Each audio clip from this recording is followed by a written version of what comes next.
You probably know someone who makes a lot of money, but you would never guess it by looking at them. They drive a modest car, maybe a 10-year-old Toyota.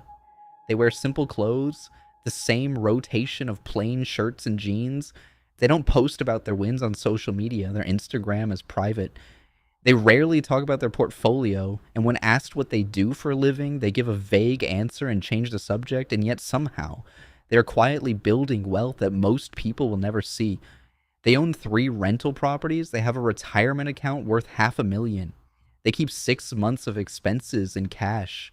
Meanwhile, the loudest person in the room, the one with the expensive watch and the luxury car lease, the one posting from business class and tagging luxury brands is often drowning in debt, living paycheck to paycheck despite the 6-figure income. One emergency away from financial collapse. There is a pattern here, one that psychologists have been studying for decades, and it challenges everything we have been taught about success.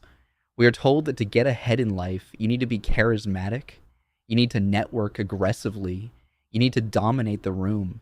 The narrative is clear. Extroverts win. Introverts lose. Quiet people get overlooked. They miss promotions. They fail to negotiate. They love money on the table, but the data tells a completely different story. Some of the wealthiest people in modern history were deeply introverted. Warren Buffett, Bill Gates, Mark Zuckerberg, Elon Musk describes himself as socially awkward. Jeff Bezos was known for his quiet intensity in meetings. These are not exceptions, they are the rule. And today I want to show you why quiet people control more money than you think, and why the introvert advantage is the most misunderstood wealth multiplier in psychology. Let's start with a hard truth. Society has sold you a lie about success. The culture we live in worships extroversion. The person who speaks up in meetings gets promoted. The person who networks at events gets opportunities. The person with the loudest personal brand gets the clients. We have built an economy that rewards visibility and punishes silence. So if you're an introvert, you have probably internalized the idea that something is wrong with you, that you need to fake it until you make it, that you need to become someone you are not just to survive. But here's what nobody tells you. Wealth is not built in the spotlight. Wealth is built in silence. Let me explain. Psychologists have identified a cognitive pattern that separates introverts from extroverts. It is called reward sensitivity. Extroverts have a high sensitivity to external rewards, social validation, status symbols, immediate gratification. Their brains light up when they receive external praise, so they chase it. They optimize for visibility, for applause, for recognition. Introverts have a different wiring. They are less sensitive to external rewards and more sensitive to internal alignment. They do not need the world to validate their choices. They need their choices to make sense to them. This creates a profound difference in financial behavior. An extrovert sees a luxury car and thinks, that will make me feel successful. An introvert sees the same car and thinks that is $60,000 that could compound in the market. An extrovert buys the watch to signal status. An introvert invests the money because it aligns with their long-term plan. This is not about being cheap. It is about being immune to social pressure, and that immunity is worth millions. There's a concept in behavioral economics called conspicuous consumption.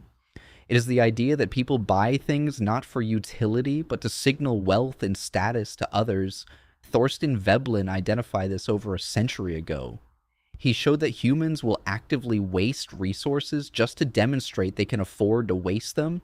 This is why people buy cars they cannot afford, houses that stretch their budget, clothes that cost more than their rent. They are not buying the object, they are buying the signal. But here's the trap. Conspicuous consumption destroys wealth. Every dollar you spend signaling status is a dollar that is not compounding. And because extroverts are wired to seek external validation, they fall into this trap more often. Introverts do not. Not because they are smarter, but because they genuinely do not care what strangers think. Their brains do not reward them for impressing people, so they keep their money, and that money grows quietly, invisibly, relentlessly. Now let's talk about decision-making. Psychologist Jonathan Cheek identified 4 types of introversion, but the one that matters most for wealth is thinking introversion. This is the person who spends a lot of time in their own head, analyzing, reflecting, running mental simulations. They are not shy, they are not anxious, they are just internally focused. And this internal focus creates a massive cognitive advantage. When an extrovert makes a financial decision, they often rely on external validation. What would my friends think? What does the expert on TV say? What is everyone else doing? This makes them vulnerable to herd behavior. They buy stocks when everyone is buying, they panic sell when everyone is selling, they follow trends instead of analyzing fundamentals. Introverts process differently, they withdraw, they think they run the numbers themselves, they are less influenced by groupthink. And in markets, independence is alpha. Warren Buffett has a famous quote: be fearful when others are greedy, and greedy when others are fearful. That is not just investment advice, that is the introvert advantage in one sentence. The ability to ignore the crowd, to sit alone with your thoughts and make decisions based on internal logic rather than external noise. This is why introverts dominate value investing, a strategy that requires you to ignore popular opinion and trust your own analysis.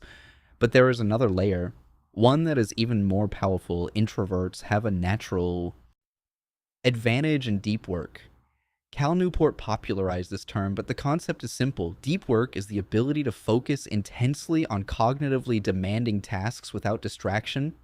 And it turns out deep work is the ultimate wealth multiplier. A single hour of deep work can produce more value than an entire day of shallow work. Because you are not just busy, you are solving hard problems, creating intellectual property, building systems that scale. Most people cannot do deep work. They are addicted to interruptions, emails every 5 minutes, meetings that could have been emails, notifications from 12 different apps, social stimulation that fragments their attention. Their brain never enters the flow state. Their attention is fragmented, so their output is shallow. Surface level tasks that anyone could do, work that does not compound, work that does not create leverage. Introverts thrive in solitude. They do not need constant social interaction to feel energized. In fact, social interaction drains them. So they naturally gravitate toward long, uninterrupted blocks of focused work, 4 hours of deep coding, 6 hours of writing, 3 hours of financial analysis, no meetings, no interruptions. And this is where wealth gets created. The programmer who writes code for 6 hours without checking their phone. The writer who produces a book in focused sprints. The analyst who dives deep into financial models while others are networking at happy hour. These people are not just productive. They are producing assets, code that scales IP, that generates royalties, insights that compound. And they can do this because their brain does not crave the dopamine hit of social validation every 15 minutes. But here's where most introverts fail. They have the cognitive tools for wealth, but they lack the strategic awareness to deploy them. Let me be blunt, if you are an introvert and you are not wealthy yet, it is probably because you are working in the wrong environment. You are trying to succeed in an extrovert's game. Corporate ladders reward visibility, not output.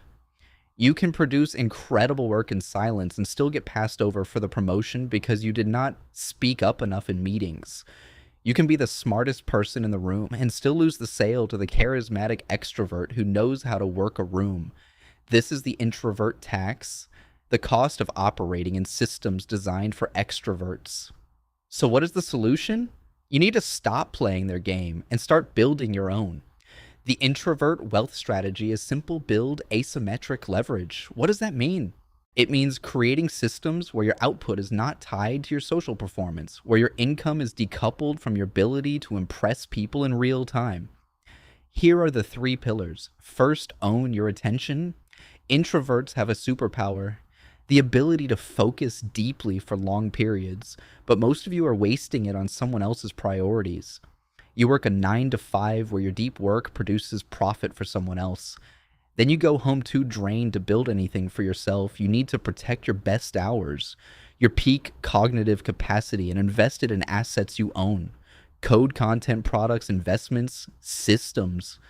This is how quiet people build wealth, not by climbing ladders, but by building machines. Second, embrace asynchronous income. The worst financial model for an introvert is trading time for money in social environments, sales calls, client meetings, networking events.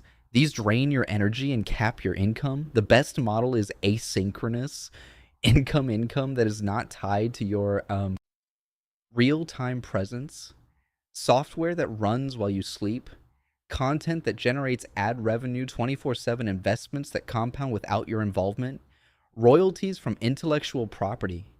This is how introverts scale wealth, not by working harder, but by building systems that work without them. Third, optimize for compound decisions.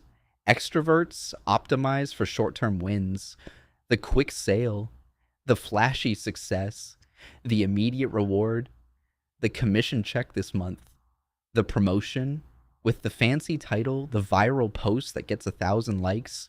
Introverts have the patience for compound decisions, decisions that do not pay off immediately but create exponential returns over time.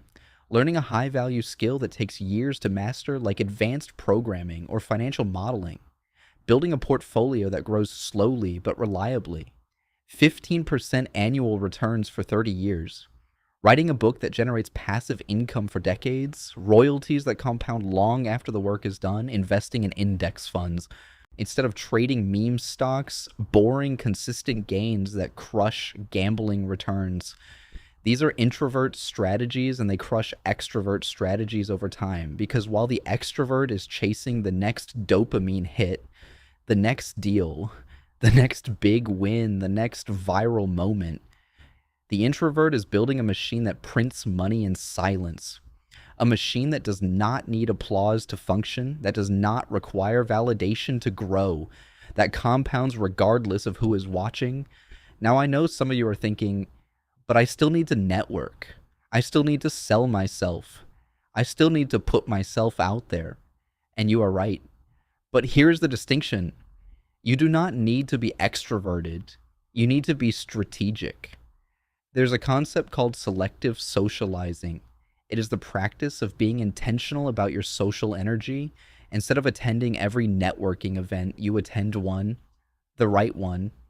Instead of trying to be friends with everyone, you build deep relationships with key people. Instead of posting constantly on social media, you create one piece of high value content and let it work for you. This is the introvert's edge: quality over quantity, depth over breadth, and the data backs this up. Research shows that introverts build smaller networks, but those networks are more valuable because they are based on trust and depth, not surface level transactions. So if you're an introvert watching this, here is what I want you to do. Stop trying to fix yourself. You are not broken. You are operating with a different operating system, one that is optimized for long-term wealth creation, not short-term social validation. Your job is to design your life around your strengths, not compensate for your weaknesses. Ask yourself, am I in an environment that rewards deep work or social performance? Am I building assets or trading time for money? Am I optimizing for compound decisions or quick wins? If the answers do not align with your wiring, change the game. Because here's the truth: quiet people do not control more money by accident. They control it because they are playing a different game, one that the loud world does not even see. And that invisibility is their greatest advantage. In the next video, we are going to break down the exact step-by-step system for introverts to build asymmetric wealth. The tools, the strategies, the mental models, everything you need to turn your quiet nature into a financial superpower. I will see you in the next one.